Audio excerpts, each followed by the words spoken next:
Yeah, sure. Hey, I'm Callie Kaplan. I'm with the Dallas Morning News. Welcome to Dallas. What have these last 24, 48 hours been like for you? Kind of take us through up to the deadline and how you've gotten here. Yeah, so deadline day, we were supposed to play the Nets, so I was taking a nap. I woke up with probably about an hour left to go in the deadline. You know, at that point in time, I didn't think I was getting traded or anything. I had a call from Tommy Shepard, the GM at the Wizards, about 5 minutes before the trade broke, and he told me, was super respectful and kind and all that. You know, actually, before I go forward, as an aside, or not an aside, but let me first say thank you, obviously, to Ted Leonsis, the owner, Tommy Shepard, GM, Bradley Beal, obviously, as their max player, for, you know, signing me this summer, welcoming me with open arms, all that stuff, taking a chance on a guy coming off ACL when they didn't have to. You know, I really appreciated that, and, you know, obviously, my departure is what it is, but just overall thankful for the experience in the couple months that I was there. Now, obviously, after getting traded, you know, pretty much went to pack up my apartment that night, got on a plane 10 a.m. or so the next day, landed around like noon here. You know, met with Nico, J-Kid, you know, saw Dudley, who I played with, Theo, unfortunately, who I also played with, a couple of other guys. You know. Nah, you could definitely print that one. You know, and just kind of was going through the process. It was a get what you need day for them. So all the guys were in. Some were just kind of in and out. Met with trainers, met with, you know, strength coaches. Went to the doctor. You know, the MRIs, the rest of the physical stuff. Got back a little late. Had dinner. They told me I wasn't playing tonight. Then, you know, this morning, you know, just did all the normal stuff, right? Like you start linking with coaches, going through plays, going through schemes. Again, going to spend a lot of time with Dudley over the next 2 hours, just talking about what it means to be a Maverick. I mean, obviously, J-Kid and Nico are doing their game day stuff, so not to disturb them. But yeah, just learn the ropes. We get on the plane tomorrow, and then I look forward to hopefully playing in Miami. Spencer, a couple of years ago, you averaged 21 points and 7 assists with the Nets. Do you still have that game in you, and where do you see yourself fitting in here with the Mavericks? Oh, I mean, of course. I mean, that was kind of the thing that probably I was a little bit disappointed with, but also a little bit hurt by, right? Like, I got wrote off like 30 games into a season that I did have to play the first like 25 of, right? Like, they told me when they signed me, like, you know, you don't have to play the first 20 games, you're kind of ACL. And I was like, nah, like, you know, I want to come in here, I want to help out, be a part of this whole thing, like, you know, sacrifice whatever it needs to be, like, consistent hours of treatment just to make sure that, like, I'm in the position to play. And, you know, everybody that talks about this experience, and I've been through it before in college, right, like, your first year, you're getting your rhythm back, you're getting everything rocking and rolling beyond just the health aspect. So, you know, they always talk about the second year and the third year always being, like, much better. So, you know, being 28, having a great recovery so far, I definitely expect myself to play at that type of level, you know, going forward in my career. With that being said, as far as role and fitting in here, I think that's something that, you know, continue to go over with the coaching staff. I know we have two great guards here in JB and Luka, obviously. You know, we center around Luka, of course, as an MVP candidate. And wherever they tell me to plug in is where I'm looking forward to, you know, coming in, hopefully getting downhill, making plays for guys, and just being a part of the process. Hey, Spencer, Mark Falwell. Oh, go ahead, Dorothy. I'm sorry. No, go ahead. Through what lens are you viewing this opportunity with the Mavs or your fifth NBA team? No, excitement. I think both of each situation I've ever been in, right, carries its own kind of uniqueness, right? When you're first drafted into Detroit, you may or may not be playing immediately. You're coming in as a young guy, learning the ropes. You know, having got traded to Chicago and then cut, that was kind of another brief experience, right? I wasn't necessarily in that program and in that process. Signed to Brooklyn and spending the bulk of my career there. I got a chance to kind of learn, grow, become the player that I am. So obviously very thankful for that experience. Signed to the Wizards was one of kind of a new beginning, obviously, coming off an injury and you know, supposed to slide in, obviously, next to Brad.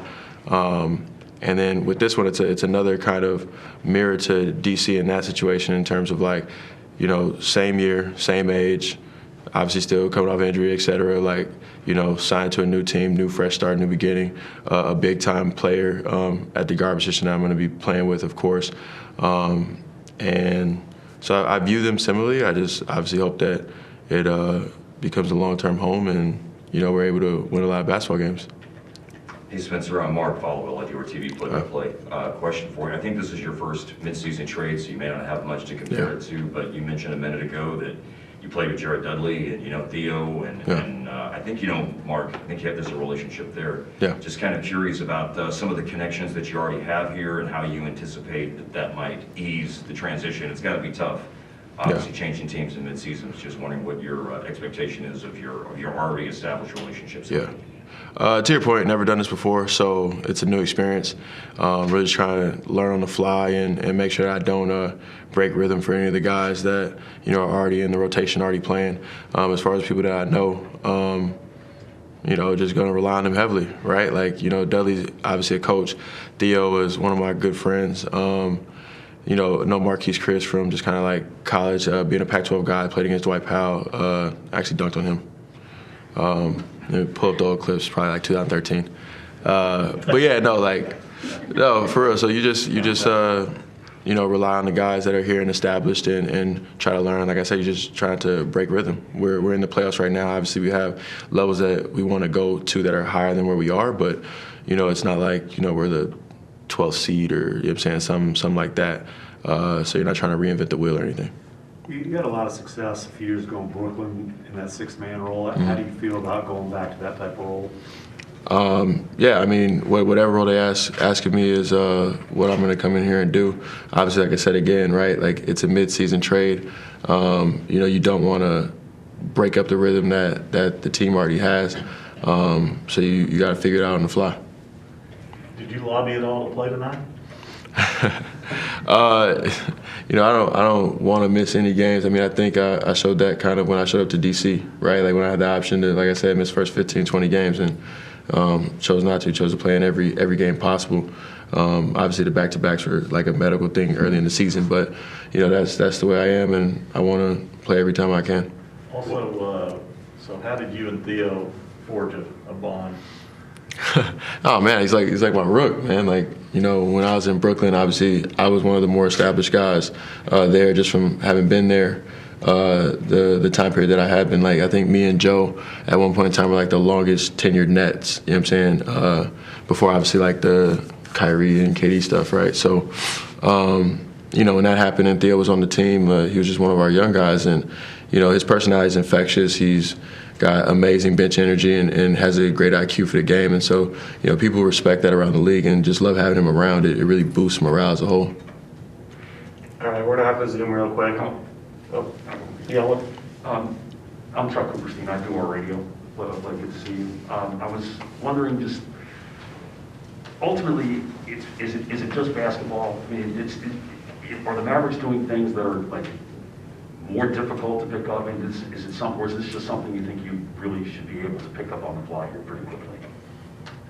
Yeah, I mean, I think I'll be able to pick it up on the fly fairly quickly.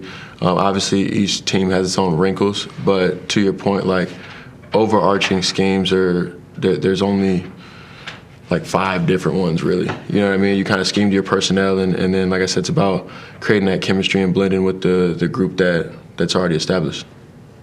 All right, now we'll have to zoom. Chris Henderson, go ahead. Hey, what's up, Spencer? Welcome to Dallas. You know, for the fans that don't know, you have your own sneaker brand. I would like for you to tell them about that. And if you also, like, for people that don't know your style of play, could you tell them, like, as far as a player that you maybe could compare yourself to as well?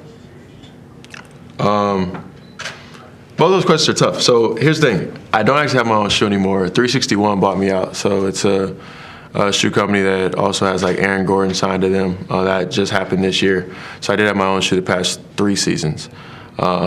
Just not this one. And then in terms of play style,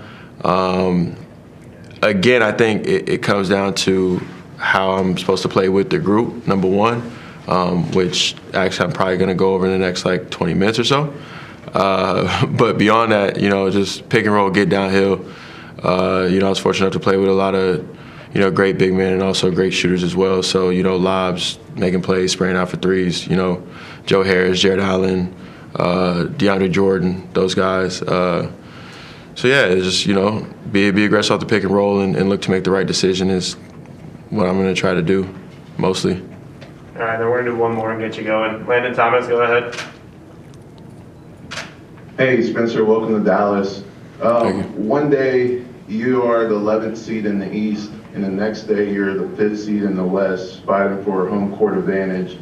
Is there anything you want to prove either to yourself or this team now that you're on that playoff team, fighting for one of the top 4 seeds in the West? Nah, like so far, personally, I have a lot of peace in my career in terms of the way I've played, the injuries I've had, the things I've been able to accomplish in terms of, leading a Brooklyn team to the playoffs before, right? Like when all the guys were hurt in 19 and 20.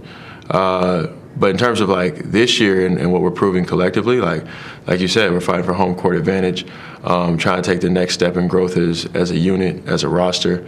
And I mean, it seems like you have that level to go to, and then obviously the level above that is championship contention, which obviously I know the Dallas fan base is eager for and has tasted before, and so obviously wants to get back there. So we probably got 2 notches to go, and I'm just looking to be an addition to that.